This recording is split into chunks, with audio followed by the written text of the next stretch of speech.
So I found out that there are some people that just think this is way too far out there. Yeah. And to be like that, I think would be very narrow-minded, because they think they have it figured out because that's just the way they've always been taught. But I think it's good to go look and dig for yourself. So do you have anything, because I will say, I guess if I were in the positions of people who have not been a part of this class and they come stepping in here and hear that statement, you'd think that maybe we're talking about, like, I don't know, crazy stuff. And you don't have to answer this. But does anything come to mind that, even in your own personal testimony, that we've talked about in the past that maybe you've been like, you know, I've not necessarily heard it this way, but maybe upon pondering it or whatever, like you landed somewhere, anything specific come to mind when it comes to some of this stuff that's like, could be like way out there or whatever? Childbirth stuff. Childbirth stuff, okay. Or the pain in childbirth, pain in child rearing. Yeah, yeah. Pain in child rearing. Somebody summarize that for us in a couple sentences. But it doesn't necessarily mean like labor pains, but Yeah. like you could have pains of not being able to have children, or having miscarriages, not being able to birth children, that kind of thing. It's not necessarily physical pain, but just like emotional pain as well.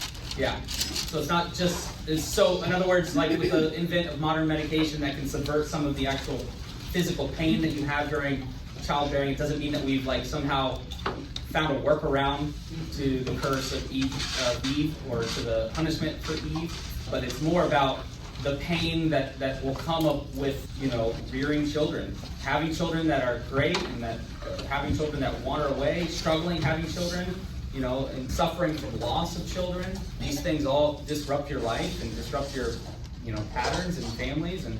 Taking them to softball and dance and. Yeah. Pain and raising them. I mean, if we had not sinned, we would have had perfect children. I mean, there's pain in seeing them struggle, because sometimes they don't learn unless they go through it. Yeah. And then that hurts to see your child hurt. Yeah. So, I mean, it's the pain of raising them. Yeah. Just, and then Eve Yep. had horrible pain when her son killed his brother on the earth. Right. Yep. When they choose the wrong path. Yep. Teachers should be a little more observant. So an example, one that stands out to me was when we was reading about the serpent on your belly you will go, so we followed it upright. Never thought about it like that before, but it kind of opened his eyes a little bit. Yeah. He was either upright or at least had some legs to keep his belly off the ground. Or the point was that he was humbled. That too. Yeah. Yeah. What I have in mind is when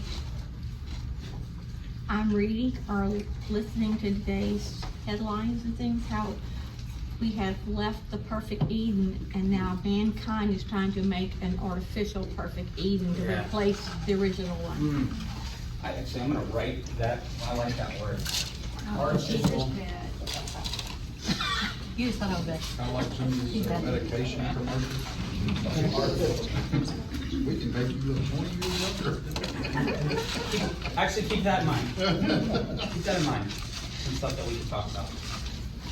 How about just for a quick testimonial time? Anybody in their own personal study? I know you talked about in study, Bible study, fellowship this morning. You noticed some stuff. Anybody have any personal study time experience that you've been, you know, that God's kind of been opening up a little more in depth than maybe you had in the past, or you've noticed some stuff that we kind of talked about, or how, even more importantly, the themes and patterns that seem to be laid out here in these first couple chapters of Genesis are on replay and repeat, kind of like what we talked about with Paul. I think for me, that I'm doing my Bible study, whatever it is that day, like whatever, I'm much more intentional when I'm reading every word of every verse. Yeah. Because before, you know, you just zip right through it and get the gist of it, and you answer the question on your Bibles or whatever. Yep. And now it's just a whole new world for me. Yeah. It really is. Because I haven't said it in a while, but because we have new people, I just want to emphasize that anything that we talk about here is really not about specifically teaching that this is a specific view that you need to go about, this is a specific understanding, but all I want you to see is that there is just so much more. There's so much more than these surface level, quick readings that we've been hearing since we were children. Since we were children, getting bedtime stories read to us. Those narratives are amazing. But that of course it's amazing. We claim it's written by God.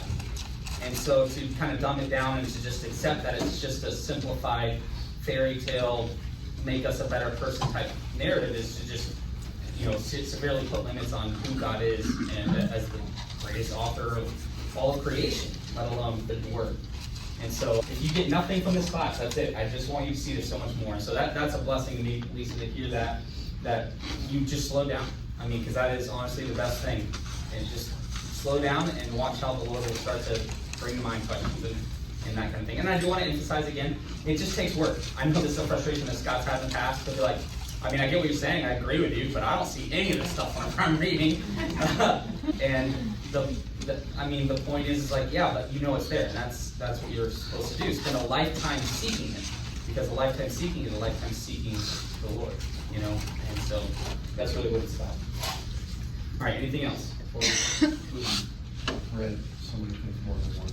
That's all I don't read it just once. I make sure that so that's how I get some. The more I read it, the more I get more things out of it. Yeah. Oh, it still happens. Yeah, I'm still reading these things. I've spent a lot of time in Genesis 1 through 11, and I'm still like, oh, I never thought of it that way. It's amazing. Anything else? Okay, so last week, what did we talk about last week? Actually, before I do that, on the screen, if you're not a part of our Remind text conversation chain, whatever it is, text at Genesis 111 to the number 81010 to join that. That's how we can send out quick last-minute announcements. Hey, we moved rooms across here and that kind of thing. So if you want to be a part of that, join that. That's the easiest way. I also send out, once these are recorded, I send out a link to those recordings in case you ever want to go back and go, all right, now I need to re-listen or test whatever Adam's saying or whatever, or show Adam's boss what he's teaching so he gets fired or whatever. So just join that. Join that. That's the best way to kind of get a hold of it or stay in touch with everything that's going on. So, okay, last week. What did we talk about last week? Genealogy. No more Cain and Abel, is that what you said? A little more Cain and Abel, yep. So we got the Cain and Abel narrative. Talk about doors. It's an exhilarating class. We talk about doors and genealogies. Yes. Doors and genealogies. It was an exhilarating class. Doors. Talking about doors and genealogies. Yes. Absolutely. What kind of things do you recall about either of those subjects? Cain saw the wonder, he said yes, the land. Settles. Yeah. And then later Lamech tries to outdo Cain. Yeah, in like the most amazing way by just murdering and taking God's, protection of Cain for himself. Yeah. Yep. Anything else? Why is it important that we went down genealogies? What Cain mentioned it, but don't mention it again. I want somebody else to do it. Here. Why is it important that we're looking at two different genealogies? The genealogies of Cain and the genealogies of Seth. Correct. Yeah. Yeah, because Genesis 3:15, right? It's that proto-evangelium. It's that fancy word for, this is that promise that God implants in the Word about that He's going to one day take care of this problem. Right? It's a promise that we get to stand on. And so one day the seed of the woman will crush the serpent. But until that occurs, we're going to see the seed of the serpent and the seed of the woman at battle with each other, at ends with each other. And then with the Cain and Abel narrative, what we then see is proof texts that we're not talking about a physical serpent, but we're talking about the potential for humans, the image reflectors of God, to become seeds of the serpent. And so Cain has a choice. He can choose to rule the beast, rule that sin nature inside of them. But if he doesn't, that beast-like sin nature is going to devour him. Right? And if that happens, then his seed line has the same choices, but what we see is those choices become amplified and magnified, and then you get to Lamech, who is going to not just kill one guy, his own brother, he's going to kill two people, and he's going to take two wives, and you're just seeing, oh no, like how the corruption has been magnified within his own genealogies, right? And then he's going to have 3 sons. But then you're going to go down the seed line of Seth. And Seth is that 3rd child to Adam and Eve. And he is going to, his genealogy is going to reveal some things. And what you see is you're seeing very clearly those positive applications or the positive understandings of who an image bearer looks like is starting to unfold. And then you get to a certain individual in Seth's genealogy that stands out. And who is that? So if we have Lamech, who's the one who stands out? Noah. No, not yet. Not yet. Yes, but Enoch, right? And right. So we find right. So we see two seed lines that are working together to tell a narrative that ultimately is a picture of what we're going to read all throughout the Hebrew Scriptures. What we see in the micro picture of this one seed line and this other seed line, we see serpent and we see seed of the woman who's calling on the name of God. And the end of Seth's seed line will be Noah, who will bring rest to this tormented land, right? This cursed land. We're watching how God's going to kind of keep a remnant for himself in order that his plans will unfold. And so that's what we're looking at. That's what we're looking at in the genealogies. And we're hinted at that if when you slow down and you begin to look at those genealogies, what do you notice about them? Do you remember? The names are similar. Some of the names of this basically. Yes, right. What are some of those similar names? I just want to see if I can actually. Lamech is one. Enoch. There's 2 Enochs. Right? There's Methuselah. Canaan. I hear them all. These are great. Yeah. Canaan. Absolutely. And so if you were to just take a second and let's say you read the first genealogy like every good Christian does. They read a portion of it, they start to glaze over, and you skip to the next section, and you realize there's another whole genealogy. If you happen to slow down, you start to see similar names. And you're like, wait a minute, I just skipped over this. And so at that point, that's that author's winking at you going, hey, stop for a second. Go back and look at these two. Because when you go back and look at these two, you just start to notice that there are a lot of similarities.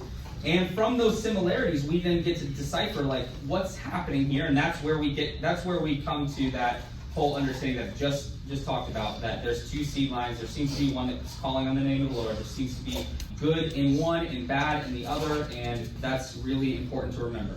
Any questions about any of that before we move on? Okay. One of the things that you're going to see, again, are this little copy and paste formulated aspect of these genealogies. And so lived so many years, and he had a son. This is his son's name. Then he lived this many years after this, after the birth of the son's name. And then after that, he had other sons and daughters. And then when all of his days were this many years, he dies. As you continue to read down that's when the people start to stand out, because the break in that patterns begin to occur in 3 people. The first one we see the literary break on is in Adam's narrative there. We see that he was able to give birth as well, and you'll see a little blue, if you can actually see this. You can't see that. A little blue right here. I know, it's okay if you can't see it. No. Just shows you that when you begin to look at that pattern of so-and-so lived so many years and all that, when that break happens, which is the blue, it stands out in Adam's name, and Enoch's name, and Noah and his father's name. So this is the way that the author's going, hey, these people you should probably pay attention to, right? You should pay attention to these 3 here, because they're all parts of this pattern, this repeating pattern, this understanding of how is God going to fix this problem. Each one comes up and you go, is this going to be the seed of the woman that will correct the problem for good? And you're given little snippets of how God is going to kind of try to protect that seed line. And so by the time you get to Noah, you see that they call his name Noah. He's the one who will give him rest from the work and from the toil, from the hands, from the ground from which the Lord had cursed. And it's only in the break in those patterns. One thing that I found that was really interesting is there's actually another pattern that Enoch is kind of breaking here. And it's with Eve. And so what happens with Enoch? What characteristics do we know about Enoch? He walked with God. Right. He walked with God, and then he was taken. And you're left going, what? What does that mean? when you compare this to Adam and Eve, or Eve in the garden, can you think of those words, or especially one of those words, that would hint at that these two narratives should be looked at together? What do we know about Enoch? He walked with God. So, does walk show up in the Adam and Eve narrative? Yes, they walked with him and Eve. They walked with him in the garden all the time. And we know that, why? It doesn't say they walked with God, it says that they heard the sound of God walking in the garden. And what were they doing? Yeah, they're hiding, right? Because they've done something bad. But here we have Enoch, who is doing what he's supposed to do, walking with God, and then what does he do? He's taken. So look at this. This is fun. This is just a fun little. I just think it's amazing how brilliant this is. Adam and Eve should have been walking with God, but because they weren't, they were hidden from God. Enoch walked with God, and he was hidden from earth, from humanity. Because he was with God. I never thought about it that way. It's an inversion, right? It's just like, oh, good job, Enoch, you did it.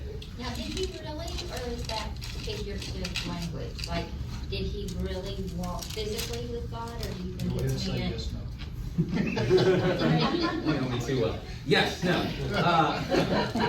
Okay, so figuratively, yes, the idea is going to be used a lot. In fact, it's going to be used to describe many other people in the Bible. It's going to be used to describe Noah himself. He will be one who is blameless and righteous in his generation, and he walks with God. And then it'll be used in Moses. It'll be used in David. If you in fact, that's a really fun study. Just do a study on who walked with God, right? And then go, because it all is supposed to be revealing Jesus, right? So then go and look at all the narratives where Jesus is just walking people. And you're like, oh, this is neat. And look at locations. They just happen to be in gardens, and they happen to be in the wilderness, and they just happen to be in all these different places that we've been watching on repeat in the Old Testament. So the idea is figuratively, yes. Now, if you take the books that were found that were written about 100 years before Jesus came, in 1st Enoch, and 200 years after Jesus died, 2nd and 3rd Enoch, 5th, 500 years after Jesus died, they have a whole lore about Enoch that says that he literally walks with God, literally spends time in the presence with God on earth, and all of that. And so, yes, no. I don't know that 1st Enoch is, something. I think there's a lot of value in 1st Enoch, but it's not canon, so it's not that. So yeah. Question. Okay, so to say I'm not being stupid here, he took him away. Where did he take him? Did he show back up later? Nope, not till Hebrews. Okay. And it's just going to be mentioned one time that Enoch is in that great cloud of witness. And you're like, wait, what? Yep, nope, you're not given anything. Which I think is also why that Second Temple literature, 1st Enoch, was written to kind of dive into the lore of it, the traditional rabbinic teachings of what happened to Enoch. It gets weird. Enoch is this person who supposedly becomes this priestly, divine intercessor between God and humanity, kind of like what Adam and Eve were supposed to be. And then he brings divine knowledge to humans. But eventually, the further down into 1st, 2nd, mostly 3rd Enoch, even is elevated up into archangel. It's become an archangel called Metatron, and it's strange. It's weird, and I don't believe that. So you're like, okay, cut that all out. So it's all weird. But of course, as humans, we want to be like, I need more on that. I need more on what you're talking about, because you gave me one line in the middle of a genealogy that for most of my life I slept through. That's what I'm saying. You took him away. Yeah. Where did he take him? Did he Yep. banish him? Yep. When I was young, Like Elijah. and it might have even been before I really knew the Lord, Yeah, but. when I read that, I was scared to be too good. Only you, Donna. Only you. Yeah, name that again. Elijah. Elijah. So if I ask you who are the people in the Bible who were took by God, Elijah's one of them, right? And pop quiz, you were right on the 2, but there's actually a 3rd that I discovered because I reread a bunch of stuff today and was like, oh, amazing. Right? There's actually a 3rd that has already happened before this. Really? I know. It's brilliant. So happened before this? Tell us. Are we gonna know this by the time we leave here? Of course. Genesis chapter 2. Go to Genesis chapter 2. And we are going to read verse 7. Genesis chapter 2, verse 7. What's it say? When man just ground breathing cycle, that life, Yep. and man became a living creature. And who's he talking about? There. All that. Yep. Now read verse 15. The man took him and put him. the Garden of Eden to work it and watch for it. So where was he before he was placed in the Garden of Eden? I don't know. It's always there. He was taken out of the dust of the earth and then placed in the Garden of Eden. Now, for those who are new, the Garden of Eden is this physical representation, kind of like this, what do they call this, a Venn diagram or something like that? Yep. So this is Eden, right? Trees, beautiful trees, right? River that flows, it's awesome. And this is heaven, and this is earth. And so the idea is the garden here is the meeting place of heaven and earth, and right on the outside of it, and the reason we say that is because there's garden, and the garden is in what land? Eden. Right, the garden in Eden, not the garden of, well, Garden of Eden works, but the Eden itself is not this, and we know that because where was Adam and Eve removed from? The garden. The garden, but where did they still exist? Eden. And we find that out in Cain's narrative when he is banished where?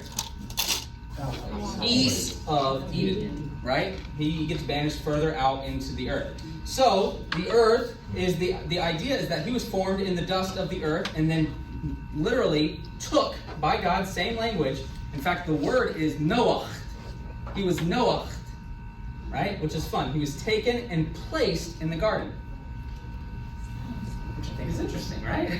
There's a little point that you read over. I've read over many times. Didn't even place. So here, now what we see is on the outside of Eden, and even within this earth, later on generations, we get Enoch, who walks with God all the days until God takes him. Brings him wherever that place that we couldn't get back to is. The meeting place of heaven and earth, right? All right. Any other thoughts before we move on? So a couple little interesting tidbits as well, because some of this stuff just doesn't fit into certain areas. Enoch is the only one who will have lived with all of, well, not the only one, but Enoch is the last one to have lived with all of the previous genealogies that were given. Enoch is the only one who still was alive during, with Adam, with Seth, with all of these other individuals. Then he will also be the one who is taken the earliest. So he actually lives between the two that have the longest amount of years to their name, and he has the shortest amount of years that he will live. And it just so happens that it's a cyclical year, in amount of days, which I'm sure there's plenty of amazing stuff between all of that. So the idea is that Enoch, during Enoch's time, he is the only one who is blameless and righteous and walking with God all the days of his life. And what does that say about the original one, who's still alive at that time? Or Seth, who's still alive at that time, right? What you're seeing is that there's something special going on with this guy. And he's seven from Adam removed, ultimately. And that he chose to be so much a part of the seed of the woman that God took him. Right? And so keep that in the back of your mind. I just think that's an interesting thing to put there. Any thoughts about that? Before we move on. Number 7. I know, right? Okay. So as you read through these, what the other thing I told you we were going to kind of dive into is some of this is just mishmash stuff because we're talking about genealogies, and so it's not as clean and easy to teach as just a narrative. But this is not uncommon for people in the ancient Near East. This genealogical breakdown, even the people living this many years. In fact, in the late 1800s, they were digging in an area in the Near East, and some farmer stumbled upon a bunch of buried writings, clay tablets that had this ancient Sumerian language on it. And as they began to decipher it, they began to see that there were these oldest known texts to man that have stories that were just similar. So Sorry. I'm hearing trumpets. I Stories that are incredibly similar to the ones that we're reading here. And one of the things that they stumbled upon was this ancient Sumerian list called the Sumerian Kings list. And what this was this was a list from the creation of man all the way down through this guy named Ziusudra. And when you begin to hear the narratives that go along with these guys, what you see is that this guy right here in Medoronki, you'll never guess, as the seventh from the first one, Alulim, whatever, you'll never guess where he ends up. He is walking with the gods, so much so, They took him? the gods took him. And this guy becomes the human that exists as an intercessor between humanity, the stinky, disgusting, loud, annoying humanity, and the gods. Interesting. You'll never guess what occurs with Ziusudra. Big flood? A giant flood. And this is the Babylonian list that proved that the kings that came from this genealogy came from the gods. Nebuchadnezzar, they found writings from Nebuchadnezzar that literally state he claims to be a descendant of this person. And he claims that he is a deity. He claims that he is a son of a god. He claims to be part of that list. Now, what do you notice about this list here that stands out? Anything stands out there? Way longer. What? Longer periods. They lived way longer. 67,000 years is the first one.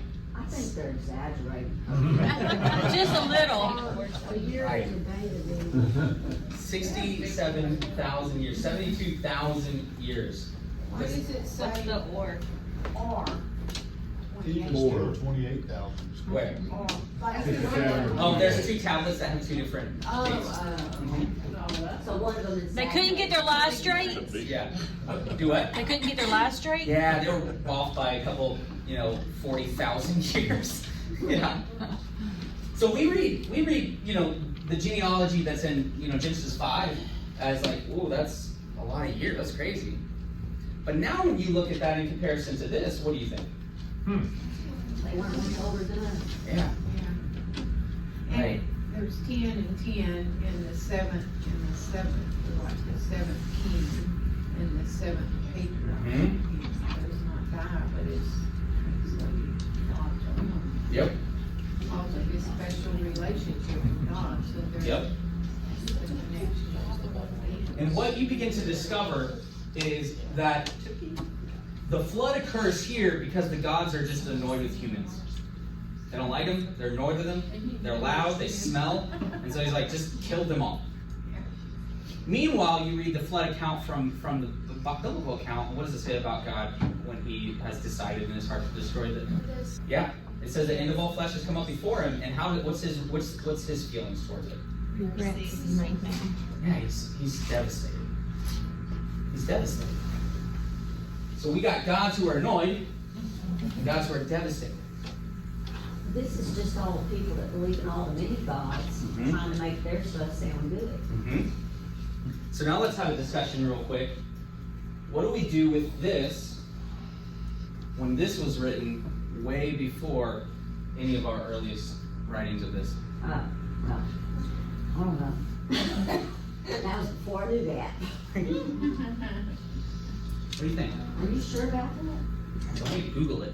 That don't mean they're lying. It was on the History Channel last week. They found him Yes. So we have one choice. We can do, and this is you represent exactly what most all people in Christianity will do most of the time, including myself. We can go, they're just wrong, they dated it wrong. Well, God created the earth with age. Mm-hmm. Well, So, I mean, that's why archaeologists think the world's been around for millions of years. What's 72,000? so we can do that. We can do that.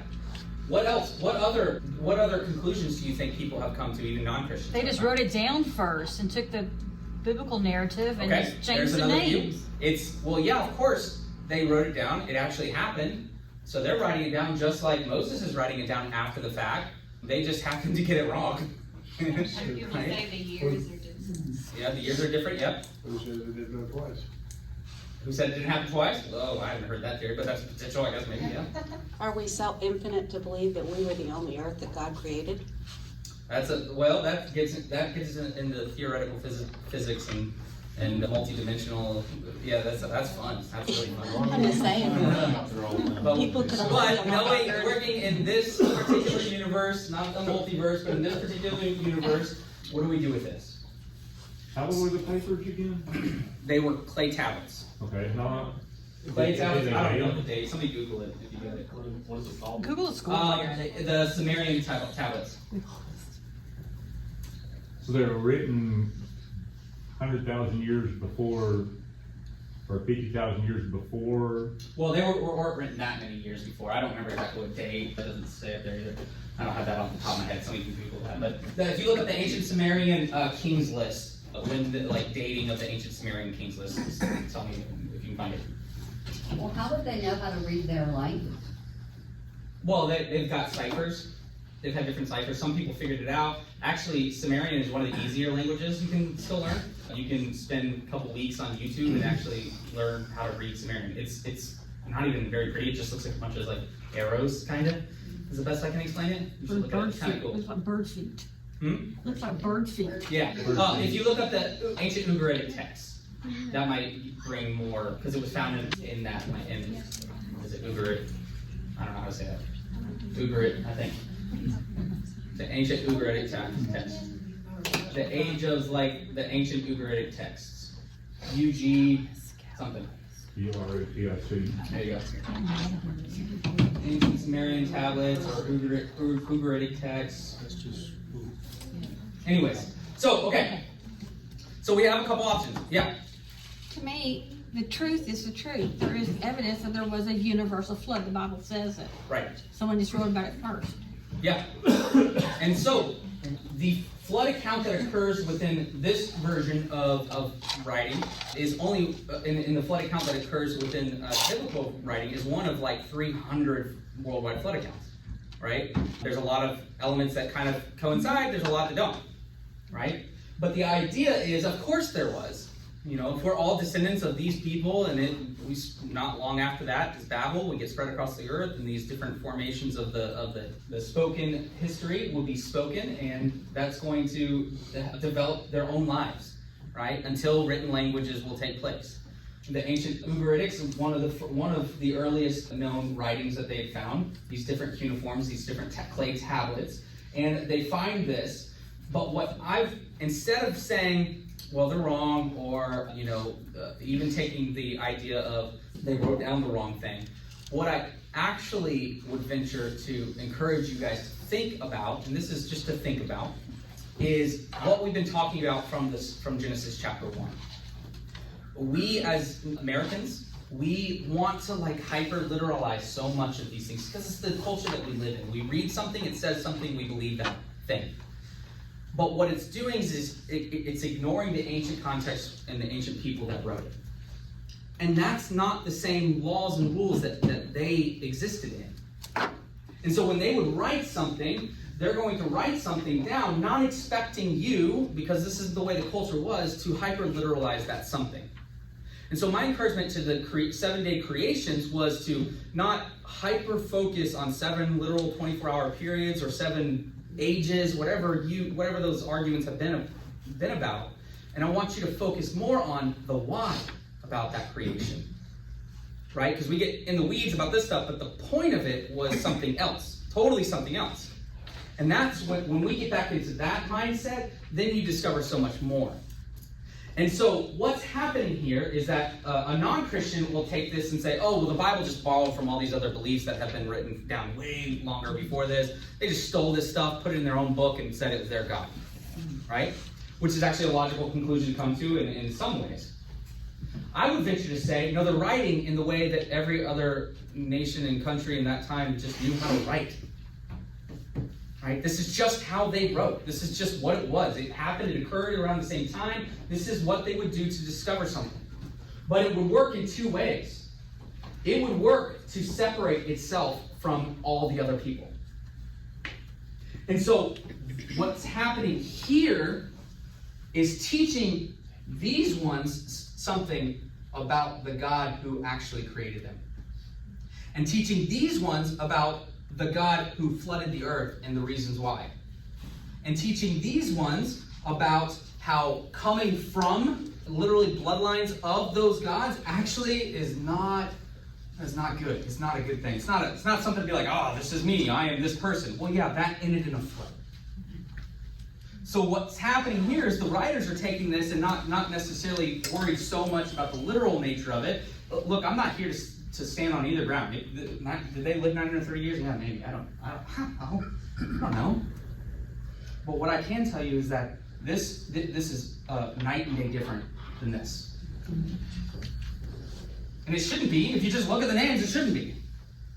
But if you begin to stare at, or if you begin to look into the reasons and whoever it is, then suddenly Yahweh makes these gods look like murderers and disgusting, people users and human traffickers, and it makes them look like the people that are ruling those people this time. Meanwhile, Yahweh's saying, no, that's not that. This isn't good. This isn't what's supposed to happen. And so the genealogies, these narratives are all about both making Yahweh distinct in and amongst the culture that he's written about. Thoughts about any of that? That's confusing it. I may have confused that even more. So thoughts or questions about any of that?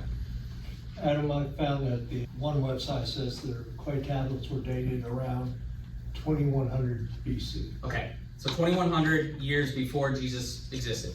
This is actually around the time that Nebuchadnezzar, I believe, I might be off on math. I'm not going to take that statement. Never mind, I take it back. 2100 years before Jesus. This is incredibly old. That's some of the oldest, if not the oldest, if I recall off the top of my head, writings. Way older than the oldest Dead Sea Scrolls that we have, as far as that goes. They were scrolls, so of course they would just go out a little faster. Are you asking a question? Okay. So don't freak out about this. It's not like, I don't think that any idea about this is about, the biblical writers trying to steal something. I think it's just about them trying to set the record straight about who God is in the culture and the writing and the mindset of those days. If you want to go down more rabbit holes here, like I said, I don't claim to be an expert on any of this, but I'd love to have those discussions. We can talk about that anytime. Make sure I'm not missing anything before we move on. Any other questions?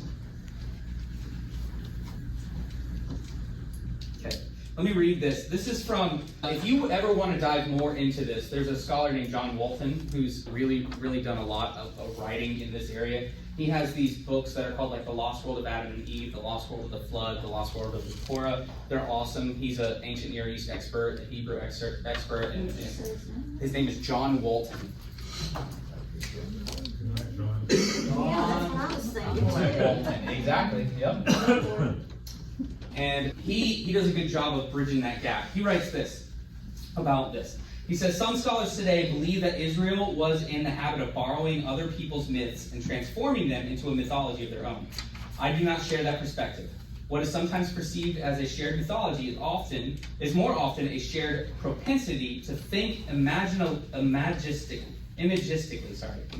He created a whole word for that. About the same issues using a shared symbolic vocabulary. I think that's a really interesting. And he goes on to explain it this way. He said, here, let me get this up. I think I've showed this before in the past. If we go here and I say the Hubble telescope, picture, that's famous Hubble telescope picture. We've shown this before. Oh, it's great, internet's so fast.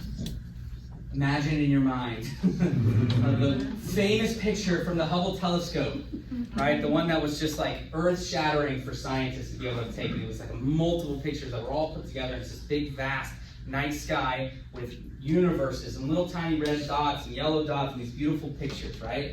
Let me ask you that question. Is that depicting the night sky? Maybe.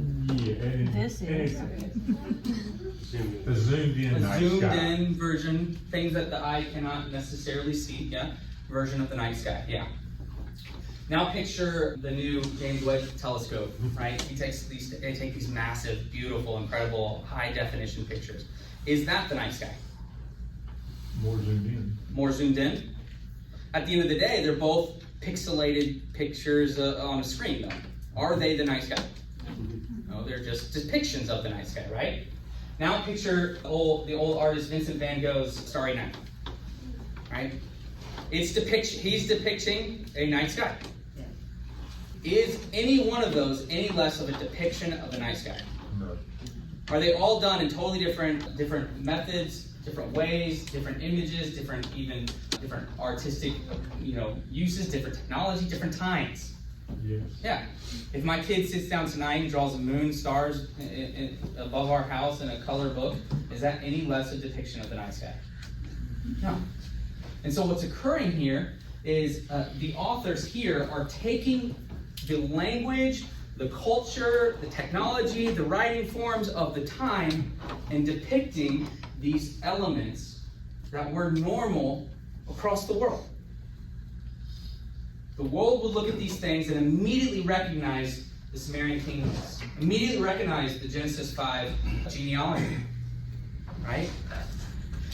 The fun comes when you begin to look at the why behind these pictures. The fun comes when you find out how the Hubble telescope took that amazing picture, or how Vincent van Gogh cut off his ear, went crazy. Yeah. Pain. He was toxic. He was poisoned, according to our in-house art. Yeah, it was crazy. The fun comes in the behind-the-scenes stuff, right? And so, ultimately, what we get is that we get both a picture in the biblical world of the hoped-for seed that will deliver us from the serpent, and in the world itself, the God who would set in motion what humanity is supposed to look like and act like, and how He feels towards those people in the lens of the ancient covenant. Any thoughts about any of that? Questions, clarifications? Don't like that I don't have my clock that's usually in the back wall. That one's off. That one's been But that you can just keep way. on going, don't worry about it. That clock's right. 10 minutes. Okay, good. It's an hour off. What's also awesome is how if Nebuchadnezzar would claim to be from this, a descendant from this, then the biblical writers are kind of giving this like elbow jab by putting Enoch in here, right? And talking about who this guy claims to be for Nebuchadnezzar. This would be a bad thing. Let me make sure I'm not missing anything. He lives. Oh, Methuselah, just as a side note, he lives all the way up until the day of the flood. A lot of questions about that, right? Got some questions about that one. He didn't have a ticket to ride. I have some questions about that one. Yeah. Heart attack. Oh, and here's another side note. Anybody notice this? Old Shem, after the flood, is going to live during the same time as Abraham and Isaac, too. Very interesting. They got to take 7 generations. Okay. So I want to end with 2 things. Well, the second thing will be this artificial thing. What's happened now is this picture that I'm going to show I'm just warning you, you might have trouble seeing it. I drew it looks horrible. I'll walk through it. Up to this point, we've seen this pattern begin to form. And every single thing that you read after this throughout the rest of the Bible is helping to work in multiple ways. And the multiple ways is to discover who this remnant will be, that will be the seed of the woman that will ultimately take care of the serpent.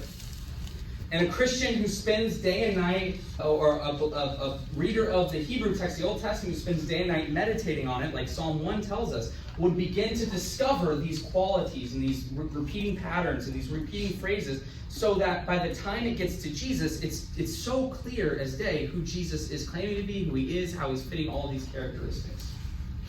And we're going to see that in this here. I told you you wouldn't be able to see it. It's okay. What we see is the Genesis 3:15 account. The seed of the woman will ultimately crush the serpent. Then what we're going to get is the picture of the post-Eden picture, where we have outside of the garden, there's our little door here.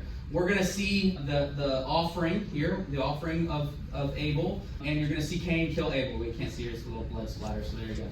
And then you're going to see Cain go even further. And for us, we understand that this is important, but the reason this is important is because what we're going to see is that two things happen here. Number one, an animal is offered by Abel, and it costs Abel himself. Okay? Animals offered by the seed of a woman, and it costs him his own life. Then we're going to get to the Noah narrative in Genesis 8, and what we'll see after the flood, he gets off of the boat. He's on a mountain, just like the mountain of God here. He builds an altar. He offers a pleasing aroma to God. God makes that covenant with man, just like he made a promise with the woman. He makes a covenant with man that he will never flood the earth again, because now he knows all intentions of man's heart is evil continuously. We're like, good job, Noah. Then you know the story. He plants a garden, partakes in the fruit, ends up naked, and you're like, and then the sin of the next generation is horrible. We'll get into that at some point. What we see now is this time, instead of himself, or this time an animal is offered, right? And it's going to actually cost him another generation. The son of Shem, Ham, and Japheth, or the sons of Shem, Ham, and Japheth, which we'll get to that at some point. Then it's going to parallel once we get to Abraham, and Abraham is going to go to a mountain. And he's got Mount Moriah. He's going to build an altar. And this time, just like it's a variation between these two, this time his son is going to be offered, and it's going to ask Abraham himself to the cost of Abraham will be his son. So the cost will be his son, and his son will be offered. But instead, in place of the son, an animal will be provided as a substitute.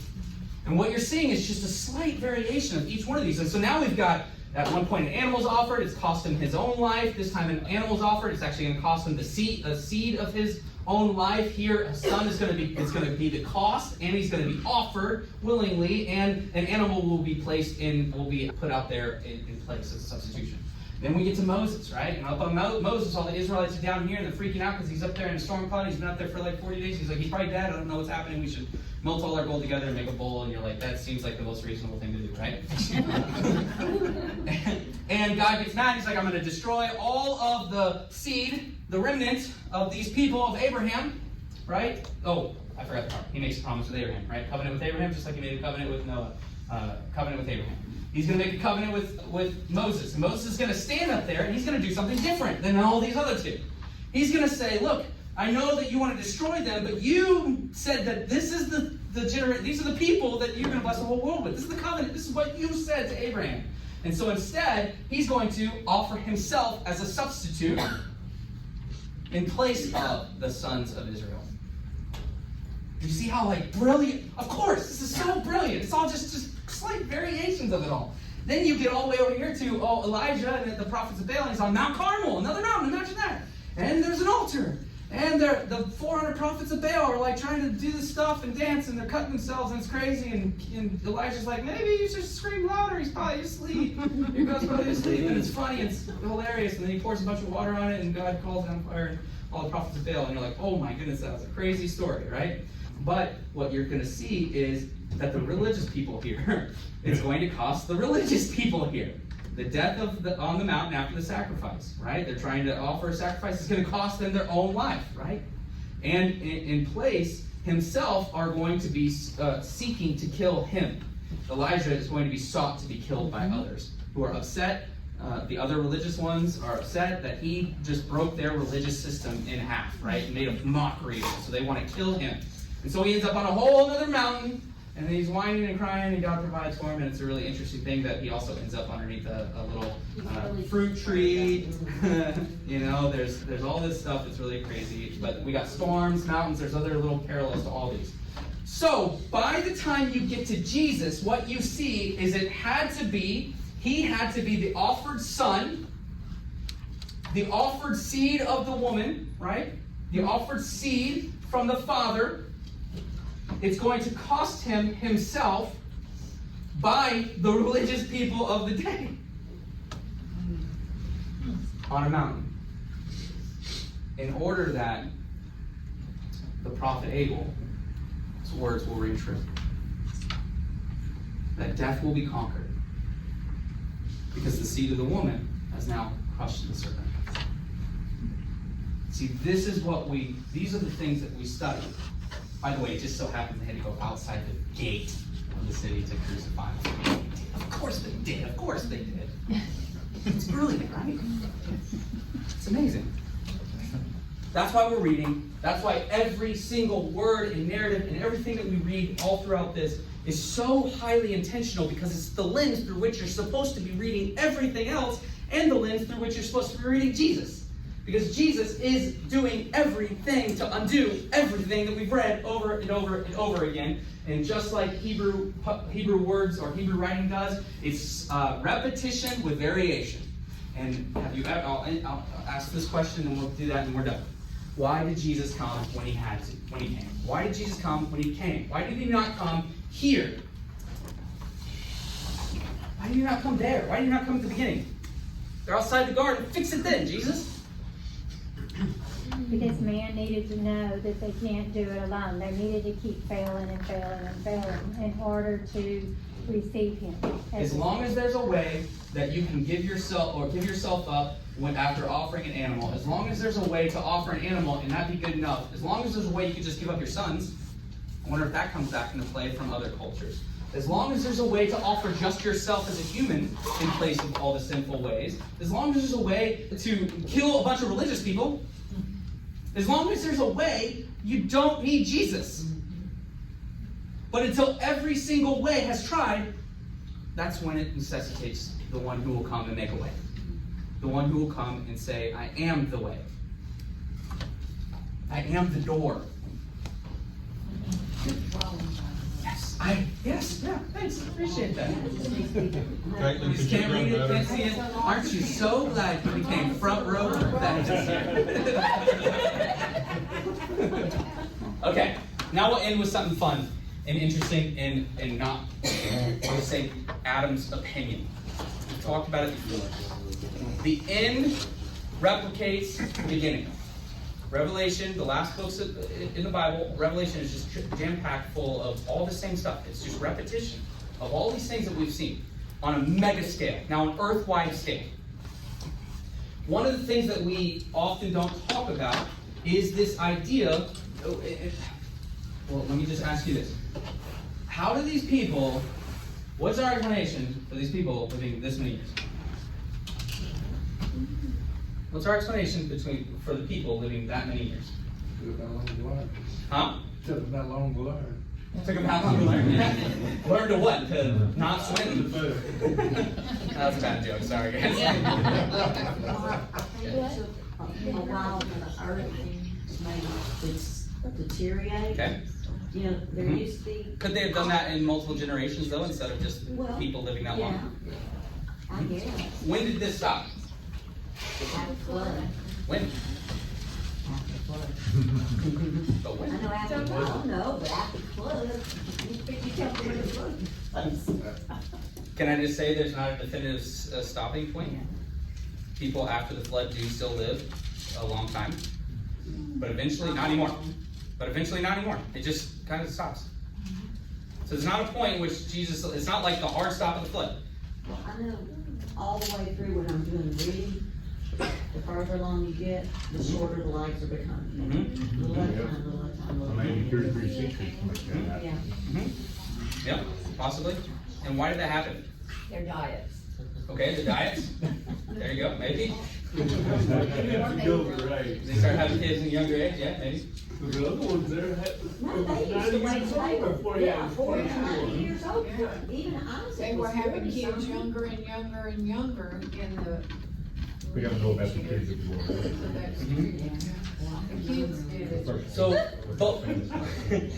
do we think they lived this many years? Maybe, maybe not. It could be like the days of the creation. Mhm. You know, they say it's Could a be. day, but how do we know the days are the same? We don't know if there's the 24 years are hours. the same Yeah. there. Right? If if the end replicates the beginning, what I mean by that is the end time stuff is a decreation thing. It's going to replicate many of these things, like the flood narrative, like the beast will come out from Genesis 1:27, like the Tanib is going to come out of the earth, come out of the water and begin to ravage the earth. The locusts, like Exodus and all this stuff, the locusts, the plagues, all these things are happening. You're seeing the pictures of these, the thing that's set up for Jesus are now going to be used in an anti-way, an anti-Jesus way, and all these things are going to be replicated because at the end of the time they will go back to the newly formed garden, Eden, heaven meets earth place, right? What is left out of that revelation time is that. Curiously, that, the ages. It's mentioned at the beginning and never talked about again, right?